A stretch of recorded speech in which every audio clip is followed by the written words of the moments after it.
Welcome back. In just a moment, I will share part 3 of chapter 82, the final part of Daniel Boorstin's The Discoverers. But I wanted to say a quick thank you for joining me in this journey, and I hope that my readings have been a blessing to you, especially to challenge for directors and students as you finish up your year. I wish you the best. I pray for God's blessings on you as you, especially the students, graduate shortly and see what kind of next steps He has in mind for you in the days ahead. If you have enjoyed this YouTube channel, I will just say that I would very much appreciate any constructive feedback that you may have for me as a reader. And I will let you know that if you're a fan of C.S. Lewis, I may just be reading some favorite Narnian books in the months ahead. So stay tuned. Now for part 3 of chapter 82. In 1831, when Faraday learned that Joseph Henry in Albany, New York, had reversed the polarity of electromagnets by reversing the direction of the electric current, he set up his own experiments. He aimed to show how a moving magnet could generate a current of electricity. By an astonishingly simple experiment which passed an electrostatic discharge through a wet string, he managed to show that static electricity was essentially not different from other kinds, and hence that all known kinds of electricity were identical. Then, with his experiments in electrochemistry, he showed that the decomposing power of electricity was directly proportional to the quantity of electricity in solution, and hence that electricity must somehow be the force of chemical affinity. Using a piece of blotting paper soaked in potassium iodide, he effected an electrostatic discharge into the air, so disposing of the Newtonian-based theory that electricity, like gravitation, was a force exerted from one pole to another.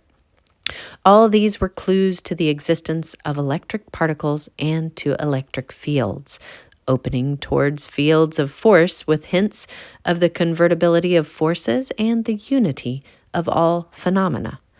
By 1838, Faraday had the basis for a new theory of electricity. He developed a whole new vocabulary of such terms as electrode, cathode, and electrolysis. Perhaps, he ventured, electric forces were intermolecular, and electricity somehow transferred energy without transferring matter. Wary of using the term current because of its mechanical connotations, he described this transfer as a process in which minute particles were put under a strain, which was then conducted from particle to particle. After a trying 5-year interlude, when his mind seemed hopelessly fatigued from these early years of relentless experiment, Faraday bounced back for a crucial next step in his chain of experiments. At this moment, the young William Thomson, 1824 to 1907, later famous as Lord Kelvin, had been puzzling over the nature of electricity and the difficulty of fitting it into the Newtonian scheme.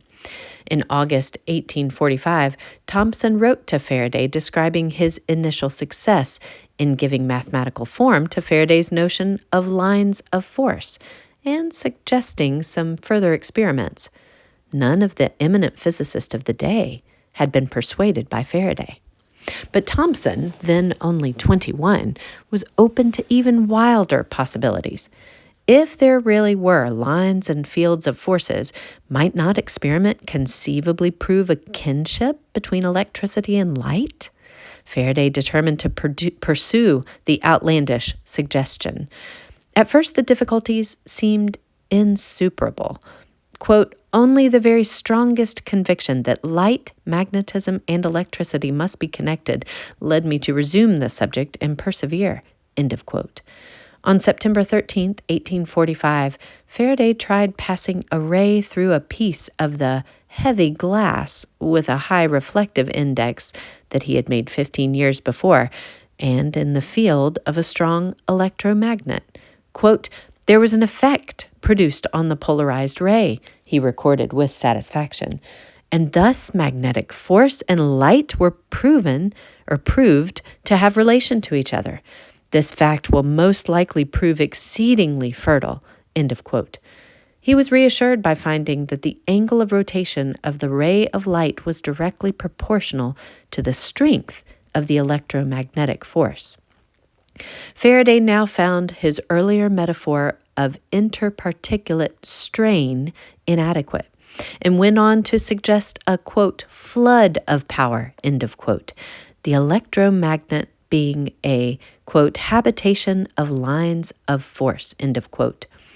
From comparing the action of different substances on the passage of magnetic force, he contrasted, quote, paramagnetics, end of quote, which conducted the force well, with diamagnetics, which conducted poorly. He then showed that his lines of force were not polar, directed to the nearest pole, as the old Newtonian theories would have suggested, but were continuous curves. His crucial conclusion, the axiom of modern field theory and physics, was that the energy of the magnet was not in the magnet itself, but in the magnetic field. Faraday had sketched the outline of a surprising new invisible world. Among these infinitesimal fields of forces exerted by mysterious minute entities, modern physicists would find their new worlds and their dark continents, with secrets of a still wider unity and mystery of phenomena. Quote, I have long held an opinion, almost amounting to conviction, Faraday wrote to the Royal Society in 1845, in common, I believe, with many other lovers of natural knowledge, that the various forms under which the forces of matter are made manifest have one common origin, or, in other words, are so directly related and mutually dependent that they are convertible, as it were, one into another, and possessed equivalents of power in their action. In modern times, the proofs of their convertibility have been accumulated to a very considerable extent, and a commencement made of the determination of their equivalent forces. End of quote. The succession of proofs that Faraday had prophesied moved with accelerating momentum in the next century. Communications among scientists were more continuous, and their achievements more collaborative than ever before.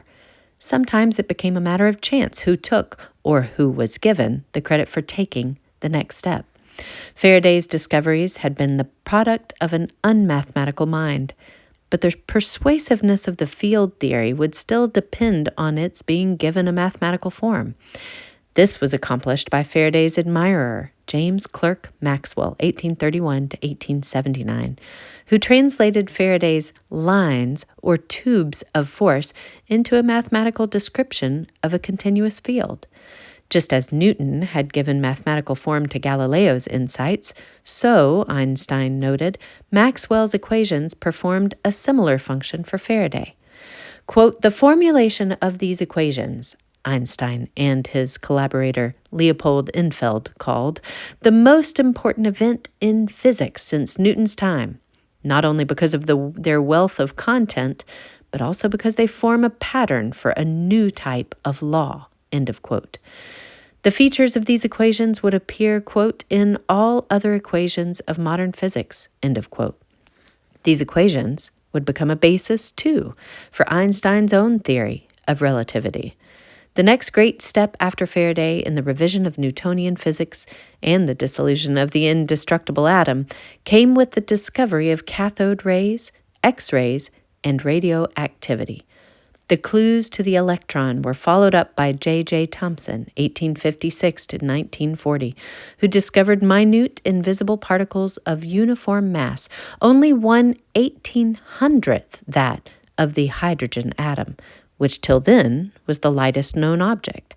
In 1911, Ernest Rutherford, 1871 to 1937, discovered an atomic nucleus for the next generation of physicists to explore, as their predecessors had explored the electron. The mysteries of the atom multiplied with every new discovery. The limits of mathematics were increasingly disclosed. In the mind of Einstein, the unity of phenomena, the quest of Dalton and Faraday, brought scientific problems and paradoxes beyond the earlier ken of any but Hermetic philosophers. Just as physicists illustrated their atom by planetary and celestial systems, so the infinitesimal offered clues to the infinite. time and space came together in a single tantalizing riddle, which led Einstein to conclude that, quote, the eternal mystery of the world is its comprehensibility, end of quote. And this concludes chapter 82 and the book, The Discoverers.